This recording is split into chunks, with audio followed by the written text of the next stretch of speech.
আসসালামু আলাইকুম, নমস্কার। ডক্টর কনসালটেন্সি থেকে আমি আসাদুল্লাহ টিভি.বিডি ইউটিউব চ্যানেল থেকে আসাদুল্লাহ কনসালটেন্ট আছি তোমাদের সাথে। Doctor consultancy founder, owner, chairman and director.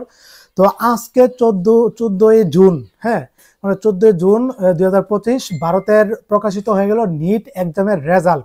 বুঝতে পারছো? নিট এক্সাম কি? নিট এক্সাম হচ্ছে সর্বভারতীয় মেডিকেল অ্যাডমিশনের একটা পরীক্ষা। নিট NEET মানে হচ্ছে ন্যাশনাল, মানে এই ন্যাশনাল এলিজিবিলিটি কাম এন্ট্রান্স টেস্ট। বুঝতে পারছো? তো এই নিট এক্সামটা হচ্ছে তোমার ভারতের সরকারি মেডিকেল কলেজে এমনকি বেসরকারি মেডিকেল কলেজে চান্স পাওয়ার জন্য যে পরীক্ষাটা দেওয়া হয় সেটার নাম হচ্ছে নিট ইউজি, মানে আন্ডার গ্রাজুয়েট।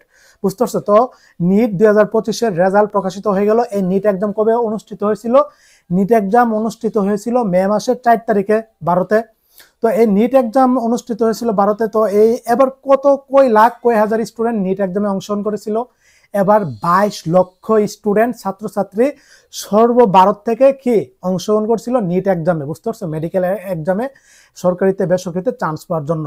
তো অবশেষে আজকে প্রকাশিত হয়ে গেল এই নিট রেজাল্ট। সেখানে আমরা দেখলাম যে 12,36,000 জন হচ্ছে চান্স পেয়েছে, মানে 12,36,000 জন হচ্ছে পাস করেছে। বুঝতে পারছো? নিট এক্সামে এই 22 লক্ষ থেকে, আর বাকি 10 লক্ষ ফেল করছে। বুঝতে পারছো? তো বিষয়টা হচ্ছে যে এত লাখ লাখ 22 লক্ষ স্টুডেন্ট অংশগ্রহণ করছে, তাহলে এই ভারতের সরকারি মেডিকেল কলেজ আছে কয়টা আর সিট আছে কয়টা? হ্যাঁ, সরকারি মেডিকেল কলেজ আছে 434টা, সিট আছে কয়টা? সিট আছে 55,000, মানে 648টা সিট আছে। বুঝতে পারছো? এই 22 লক্ষ স্টুডেন্ট থেকে সরকারিভাবে ভারতে চান্স পাবে 434টা মেডিকেল কলেজে সরকারিভাবে চান্স পাবে কয় হাজার? 55,648 জন স্টুডেন্ট ডাক্তার হওয়ার সুযোগ পাবে সরকারিভাবে ভারতে। বুঝতে পারছো? আর বেসরকারি কলেজ কয়টা আছে? হ্যাঁ, এই 12 লক্ষ যে পাস করছে, এখান থেকে বেসরকারিতে যারা পড়তে পারবে, যারা পাস করছে, বেসরকারি কলেজ আছে 320টা। সিট আছে কয়টা? সিট আছে 53,200, মানে 20টার মতো সিট আছে। বুঝতে পারছো? তো বিষয়টা হলো যে নিট এক্সাম বিশাল বড় এক জাঁকজমকভাবে অনুষ্ঠিত হয়ে যাবে।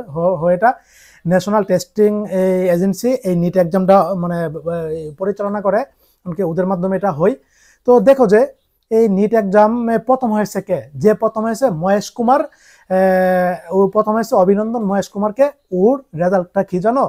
99.999954। বুঝতে পারছো? 548। বুঝতে পারছো কি পরিমাণ ট্যালেন্ট আর মেধা?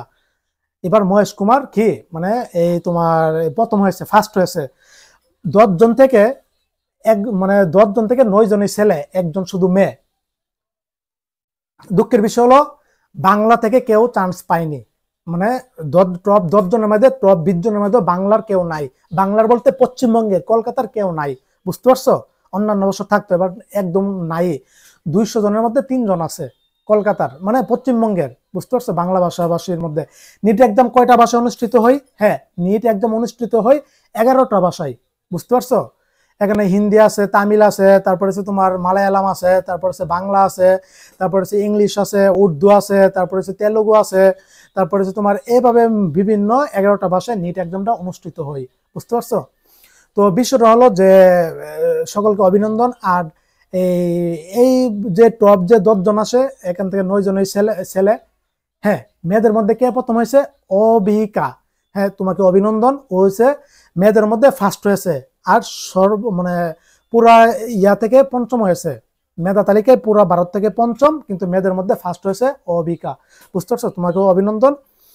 আর ওর পয়েন্টও 99.99, মানে এমন সবগুলি যারা টপ 10 জন আছে ওদের সবাই 99+, মানে 99.99।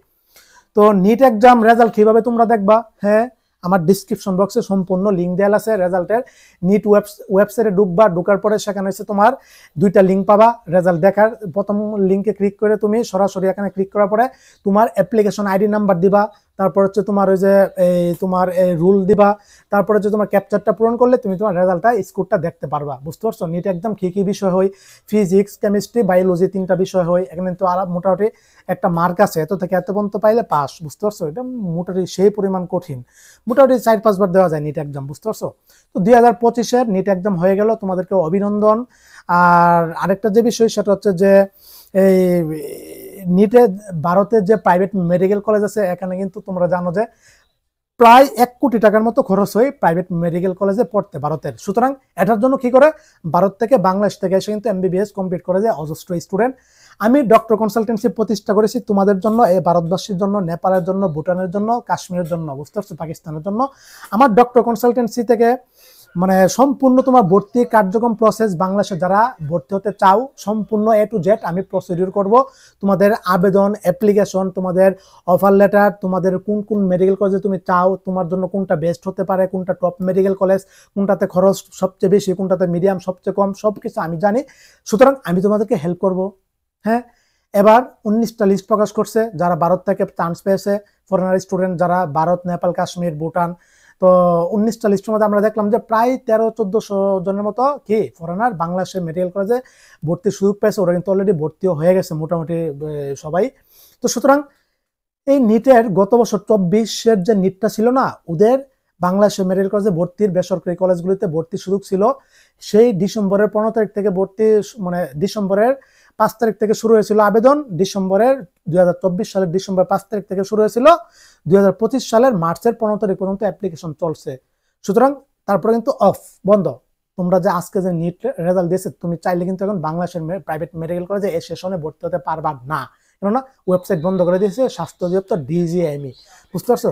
সুতরাং তোমরা এবছর যারা নিটে পাস করেছো, হ্যাঁ, ওরা যদি বাংলাদেশে যারা পড়তে চাও, বাংলাদেশের প্রাইভেট মেডিকেল কলেজগুলিতে তোমাদের পোর্টাল চালু করে দিবে কয়েক মাস পরে বাংলাদেশের আবেদনের। তখন আমি আসাদুল্লাহ ডক্টর কনসালটেন্সির ডিরেক্টর, চেয়ারম্যান, আমি A to Z তোমার অ্যাপ্লিকেশন, আবেদন সবকিছু আমি করে দিব। বাংলাদেশের যে কোনো কলেজে তোমাকে আমি ভর্তি করে দিতে পারবো সর্বাত্মক সুবিধা নিয়ে। এমনকি আমার ডক্টর কনসালটেন্সি থেকে তোমাদের মানে যে স্কলার দিবে পৃথিবীর কোনো কনসালটেন্সি তা দিবে না। তোমাদের ভারতবর্ষের কোনো কনসালটেন্সি সেটা দিবে না। আমি কি কি দিব? MBBS first year to 5th ইয়ারের বই আমার কনসালটেন্সি থেকে তোমাদেরকে স্কলার হিসেবে ফ্রি দেওয়া হবে। শুধু বই না, গাইডও দেওয়া হবে। প্রায় মোটামুটি প্রায় ধরো 60-70 হাজার টাকার বই আর গাইড তোমাকে ফ্রি দেওয়া হবে MBBS first year to 5th year. শুধু তাই না, স্কেলিটন বুনস তোমাদেরকে ফ্রিতে দেওয়া হবে আমার কনসালটেন্সি থেকে পড়ার জন্য। যারা আমার ডক্টর কনসালটেন্সির মাধ্যমে ভর্তি হবো, আমি যাদেরকে ভর্তি করাবো।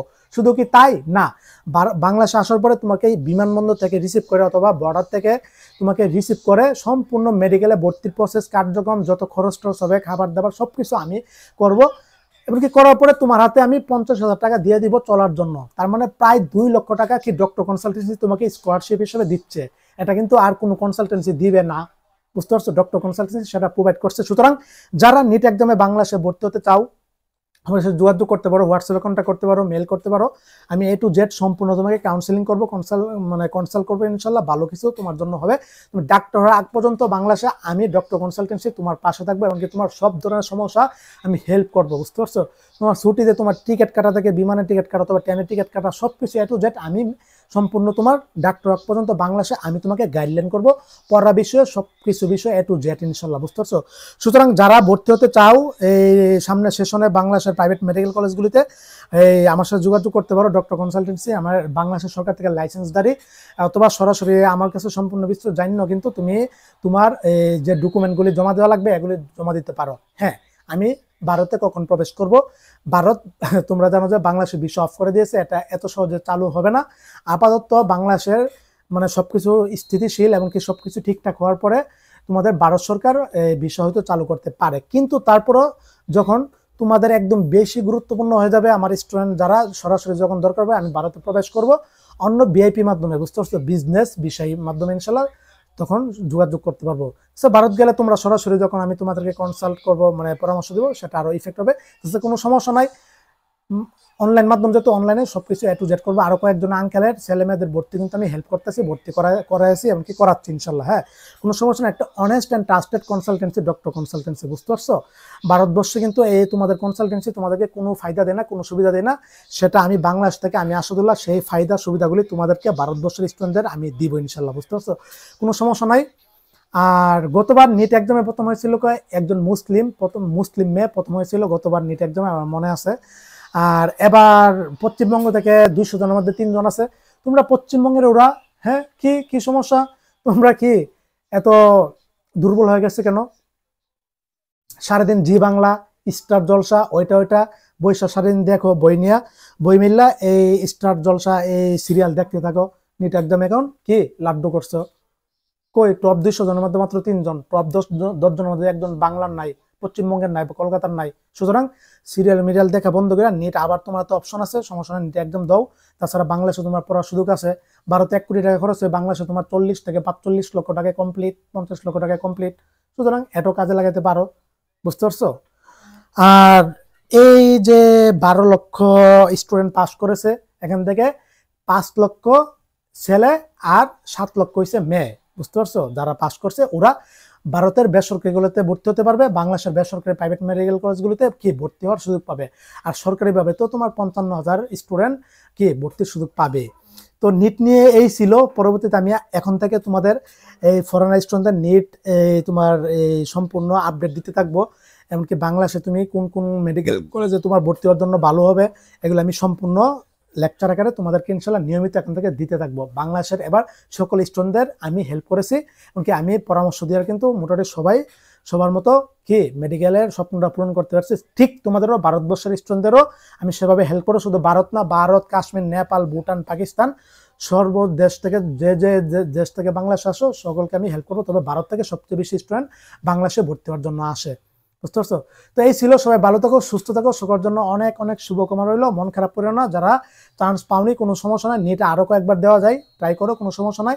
আর সামর্থ্য থাকলে আর গ্যাপ না দিতে চাইলে বাংলাদেশের প্রাইভেট মেডিকেল কলেজে ভর্তি হয়ে তুমি তোমার ডাক্তার হওয়ার স্বপ্ন পূরণ করো। প্রচুর পরিমাণ স্টুডেন্ট বাংলাদেশে, ভারত থেকে বাংলাদেশে এসে এমবিবিএস করে, বুঝতে পারছো। বাংলাদেশ এমবিবিএস কিন্তু বেস্ট, এমনকি সেরা একটা এমবিবিএস। তো এই ছিল, সকলের জন্য শুভকামনা রইলো। আসসালামু আলাইকুম, নমস্কার।